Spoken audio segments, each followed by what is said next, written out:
Hope you all had a great round one. There's plenty to talk about in this video. We're going to go through the people squad, my team, potential trade-in options, where we might be lacking, where to go from here a little bit. And then obviously in the trades video, we'll discuss all that in further detail. We're going to go through the number one overall ranking and have a look at a couple of those teams that are up there. Some big scores, unfortunately, for those that we're looking to chase. But guys, round two and round three are going to be so important to go really well this year. You see the guys that came in the top 5 last year, they had, they end up after round 3 or 4 in a really high position. So we can all do that. We're not too far behind. And a lot of these top teams got really lucky with selections. Some guys like, you probably wouldn't pick them in your side. And then other guys that just had outstanding performances from guys that will average like a 30 or 40 across the season. So there's that there. And then just announcing the private group round 1 winner for the $100 and also the JB jumper, which is going to be really cool, the hoodie. So we'll kick it off with the people squad, guys, and surprise, another good overall score for the people's team. Ranked 6,271, and there's a big discrepancy between the top 1,000 and a small discrepancy in score between the top 1,000 and where I am in the top 20,000.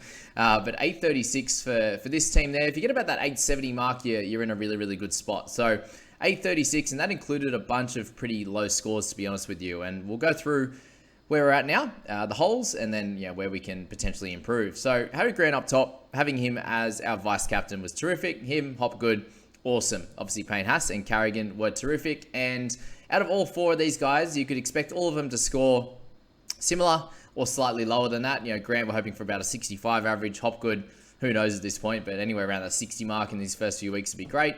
Payne Haas, we're hoping for just over 60. And Carrigan, probably a slight regression there, not making 50 tackles each and every week. But overall, great start with them. You look to the edge, Katoa with 39. He definitely has a little bit more room for improvement in him. No attacking stats in there, which I think can come. Hopefully this week we see 80 minutes again. There's a little bit of talk around, Tariq Sims, what he going to play. Is he going to be a middle? Tom Eisenhuth as well. Both guys that can play on the edge. So him and Liero, something to keep an eye on, guys.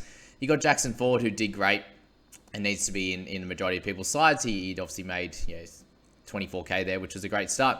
Halves, you had Cleary and Dewey there. So Cleary, we can expect an improvement this week. Hopefully Sonny Luke plays a little bit more and they can improve their attack. But that's 61 for him, we'll take. And hopefully 70 or an 80 next week. Adam Dewey with the 64. So that's what we're hoping for, somewhere around that 60 mark or just above. He exceeded that. Some of our issues we'll see here on the bench and also in the centres. So Harley Smith-Shields, the 23. Look, he was the best out of our centres, so we can't complain too much, can we? But will they play a Cowboys team every week? No. Will he get a little bit more ball than he did? Hopefully. Still ran for a lot of meters, but no attacking stats in that. So, him, Alamotti, I really think they're going to be okay. Raiders played a lot better in the second half, so I don't think there's much cause for concern with him. I still think he's fine to play each and every week. The run meters was good. We'll take that for sure. Alamotti, we're slightly worried about his scoring, but if we're looking at holes in our team here, him, Talau, is obviously a little bit of an issue. Talau's carrying an injury. Guys, if you watch that game, he was hobbling for most of the second half, so really there was no reason for him to score well. I'm worried that he won't play this week, so just be aware of that, guys. You might just have to run with Alamotti this week. Does this team look to get someone like Isaac Thompson in to cover that to cover the wing fullback and the centres? We do also have Tamati Martin as well, who can cover that wing fullback. So we have a lot of players in that position. How many of them will make the team this week? How many of them will be injured, like Talau? So we'll find a little bit more out about that. But Alamotti, a slight worry this week. Obviously coming into a game against Melbourne. Do you want to play him? Probably not. Will they get smashed? I don't know, maybe smashed, but I think they should lose this game, definitely, especially when it's at Melbourne as well. So something to think about with our centres, guys. If you're watching and you're one of the guys that makes decisions in this People's team, if you're not sure what the People's team is, guys, join the Discord. You'll see a tab, the People's Squad, and it's based on everyone making a decision, voting for certain players, and that's how this team gets put together. And they usually always end up going pretty well. We've had a good start here, and hopefully we can capitalize on this with potentially a couple of trades, but we'll work that out in that Discord group there. Drinky played well. Didn't get much opportunity in the second half at all. So he was sitting at about 28 in the first half. The 2 tries that he scored, guys, they were just put down tries in the in goal. Grubbers through, and he was in the right position, really fast getting to those. A few other players wouldn't have even got there. So great anticipation. It shows that they're working well, especially in that first half. It was a nice kick back on the inside for him. And plenty of good signs for him. Hopefully a big game this coming week up against Broncos. It's going to be a very tough game. He's going to have to do a lot of work, I think, to help the Cowboys win, and hopefully a good score out of him. Miller, he was great. Most people need to have him in their side. Obviously fairly cheap to start the year and got a 43 without doing anything crazy apart from just running the footy. Warbrick, I'm expecting a much better game this week against the Dogs, so I'd expect him to outdo his 29 score, guys, so I'd be playing him this week for sure. Last week was a bit contentious just because they were up against the Eels, and we knew it was going to be a tighter game. Biggest takeaway, guys, is the outside backs this week, apart from Chance, for example, really underperformed. So usually you see over the first few weeks, middles, hookers tend to do pretty well. There'll be the odd game or two that's a bit of a blowout. But most of the time, you see there that the scores are fairly close. And then from that, after that first couple of weeks, then it starts to open up a little bit. Some opportunities, come for these outside backs, and we should see that coming over the next few weeks. But definitely some cause for concern with our outside backs at the moment, and is why there's a little bit of an issue with going really cheap in this position, because Talau gets injured, Alamotti doesn't play well. There's a bit of a stress around that, but I think the Dogs will come good eventually, but how long will that be? And will he be able to score well enough in that time? So thankfully we do have the cover there as well. Tanner Boyd, I think that's kind of his flaw, guys, so not stress on him. Smithy will stress a little bit, but the Roosters were that bad that I think he has to improve from there. You can't see much lower than that. Like, he didn't really have a good game at all. Didn't look really, super interested. He kind of did his thing a little bit. Did get a head knock, so him and Radley, them two together is going to be hilarious to watch. Lukey Garner, so he's a slight worry. How do they play this one? Because they brought on Salmon for 30 minutes. Garner played the 50. Do you look to move on from Garner, considering he has a buy in round 3? That's going to be a question that we need to answer here. But he's enough money that you could move him on to someone else. Slight issues here in the interchange, guys. The Dury was our best scorer at 32, Tamati Martin at 25, and he won't make much money off that, given he started at 310. Isaiah Katoa played solid, but scoring-wise, not great at 11, and Talau the slight injury. Murdoch Masila, we really hope that he comes out and is able to get that starting edge role and play well. Otherwise, we're looking to play Dury each and every week, which, again, not exactly what we're looking for. Good things in this team, we did fade Egan, so he didn't score super well, obviously. Egan Butcher, that is, and potentially could miss some time with the tackle that he had there. Guys we'd want in our side that we don't have, obviously guys like Cam Murray, but we've got Haas Carrigan, no stress there. Centers, Isaac Thompson is the guy we'd be looking at. In terms of our interchange guys, Trent Lioro was someone we miss. So, Garner to Trent. If it looks like, Sims or Eisenhuth aren't going to take Lioro's minutes there at 410k, I think he's going to be a solid one as well. So there's some of the cheaper guys we'd be looking at. I really don't think we need any more mids. Guys like Tohu Harris, the Murrays, these types of guys are going to be solid ones. We're covered in the hooker position. Halves, we're good as well. It's really just going to be that centre and that wing fullback. And hopefully, guys like Harley Smith-Shields, Alamotti, Warbrick, and Drinky can have a good week. And then, the guys up top can continue to do what they're doing. And I think we'll end up really well. So that's the People Squad, guys. We'll move on to my side next. And we'll make some fun, big decisions there. So my squad, unfortunately, is 799. We were at 801 before they locked us out, and then end up at a 799, which is just delightful. We got an extra point from Dury, so that's great for cash generation. Woohoo! And unfortunately, my theory around the Roosters in this first game up against the Dolphins didn't pan out. So big congratulations to the Roosters there, guys. And if you are watching this, thank you very much. Best way to learn about all of these players, I do a deep breakdown on each of the games. If you go back, the Thursday night review, Friday, Saturday, and Sunday, guys, if you watch them, I would really appreciate that for all the, just for watching that. If you can watch the majority of videos, that's the best way to support me, guys. So a big thank you to that if you are someone who's watching that. Even if you're skipping through certain sections just to find the guy you want me to speak about, I will go down from top to bottom in terms of scores for all the relevant players. So if you haven't checked them out yet, go do that. That would be awesome. Thank you very much. So with my team there, obviously a few negatives there. We had Shawnee Bloor, who I was going to play over Dury's 31 at the time. And he was looking really good. The 18 minutes for 13. So that didn't work out. We lost 19 points there. Again, 19 points in this first round. That sits me about the 10k mark overall. So crazy to start off there. You see Butcher, if he doesn't go off, that extra 15, that puts us in about the 4,000 rank. And then you have some slightly better scores out of Suoli'i, for example. If he gets that 35, Drinkwater gets his break even.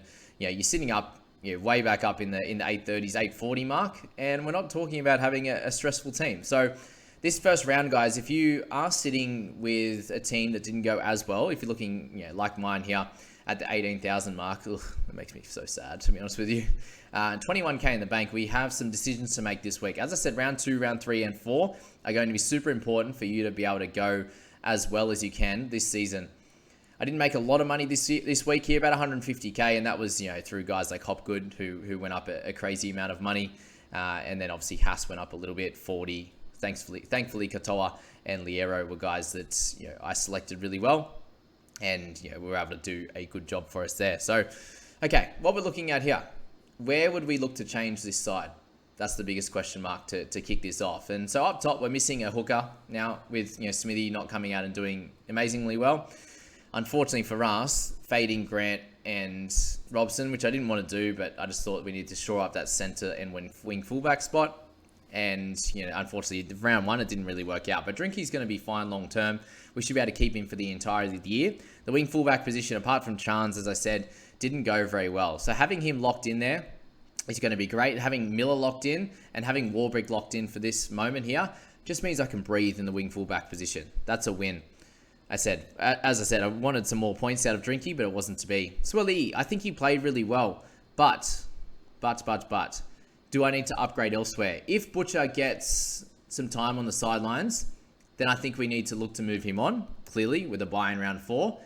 If he doesn't get any time on the sidelines, we need to keep him because he was tracking for about that 45 in a game where there's a lot of points scored against them. They played really poorly, and up against the Warriors this week, you would hope that they have a bounce-back game. Very unfortunate for the Warriors, but I actually expect a fairly close game. You'd hope that the Roosters win, they would hope so. I'd obviously like to see the Warriors winning games, just like we want to see the Dolphins win games. But for my team, Butcher would be nice to come out and score well. You would have expected a 45 to 50 out of him if he played the full 80, so no stress there with him. And they unfortunately have another injury to Matt Lodge, so we really, interesting to see who comes in and starts for them this week because he might be out for about a month there. Butcher could be a guy I look to move on. Suoli'i, we've got guys like Thompson. If he's named this week, I'm happy to downgrade him and upgrade a Butcher to maybe a Tohu Harris, for example.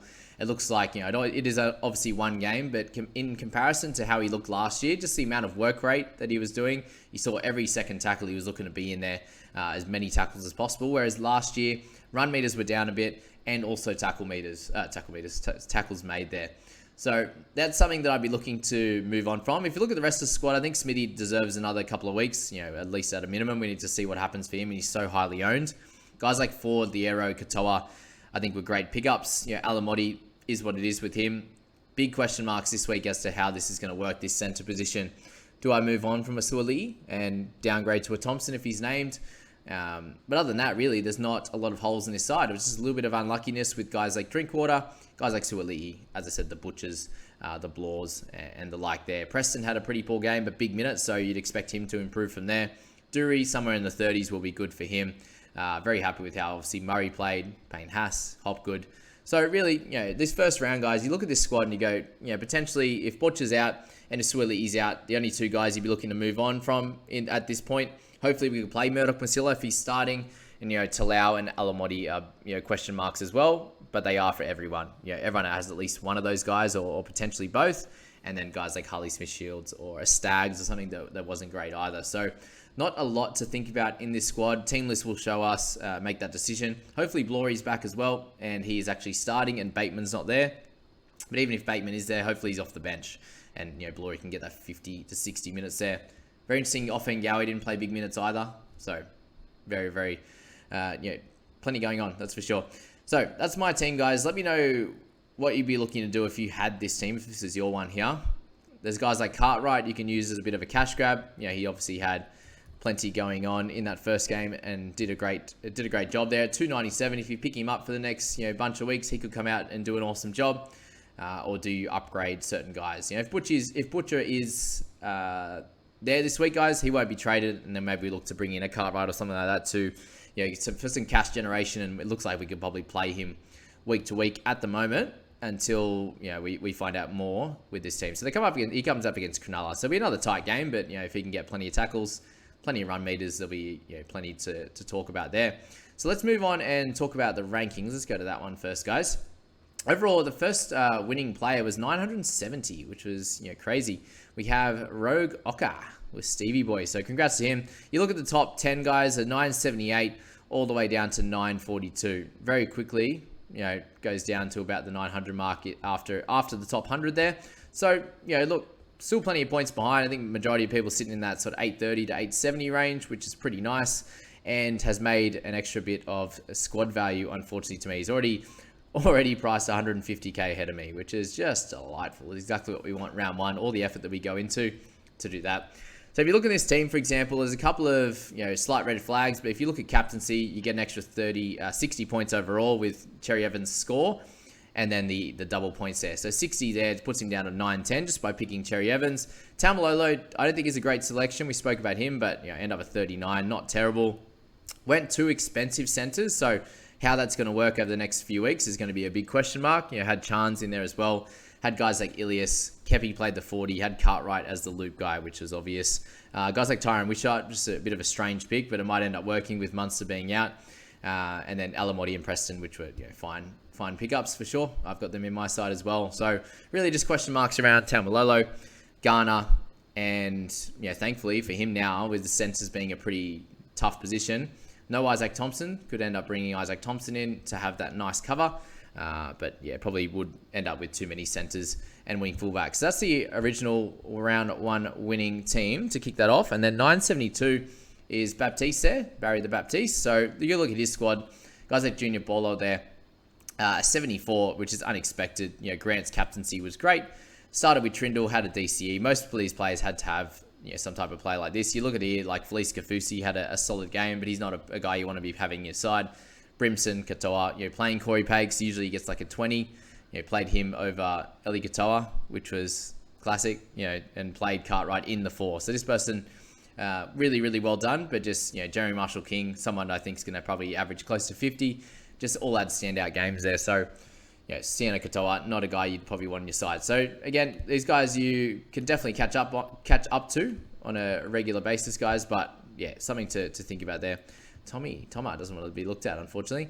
And then we move down to Kelly. Well done to Kelly. Tarpany, you know, and Sutton, very, very, you know, good pickups. So just, you know, Sutton did really well. Tarpany did not as much. Fafita was solid. DCE, you know, played Isaac Thompson, had Trebojevic there at 40. And then you look at the bench, just again, 39 plus. So getting your bench right is always going to be important. You look at the other 4 guys there. Dury was okay. Perham 26, Khan Pereira 0, and Katoa 11. So didn't play any of those guys, which worked out great. Very, very helpful for this squad. Okay, let's move to my private group squad. And we actually got a nice winner. Someone actually had their 5 was about 10-minute video with me during the week, which was good. So one of the first 10 people to join the private group was Brendan Roshi. How good's the photo there for him? So a big congratulations to Brendan. Comes away with the $100 first prize and the JB hoodie, which I've just ordered, and we'll get them out fairly soon, which is really, really exciting. But as I said, we got our video in during the week, and you see here a 17 and a 16 in the centers, and that didn't stop him at all. Or the 29 there. So it shows that if you get the other selections right, didn't even have a Harry Grant or a Robson, but the bench was where, you know, things were won here. The minimum of 37, Trent Lioro, Ford, and Cartwright was great, and then obviously had Chance to cover up some of the misses that To'o had. You know, Captain Cleary. So nothing crazy, guys, but, you know, really nice, strong middle forwards there with Murray, Haas, Carrigan. Shows that most of these teams aren't too different, guys, but at 874 compared to my 799. When, you know, the difference here is he's got Carrigan, and I spent a little bit more money down below with Drinkwater over To, who netted me 11 more points, and then Suoli'i over a Talau, for example, the 30 over the 16, and then my bench was a little bit more poor with Blory playing him with the 13, which, you know, unfortunately, lucky for him. And a lot of people, he missed out on that with the 13 there. So big congratulations to Brendan for that first week. Our next prizes will go in week 3. If you're in the private group, guys, I'll let you know what kind of challenge it's going to be. It won't be just the winning team each week. It's going to be different each and every one. There might be something you write, could be a few different things, guys. So that's that video, guys. If you'd like to get in that private group, the link is in the description there. I've lowered the prices there for the prizes one and also the ultimate package, just because you'll be missing out on about half the prizes there. But the week-to-week prizes are going to be there, and I can't wait to have you in there, part of the lives, and get your 5-minute video chat as well. So see you guys.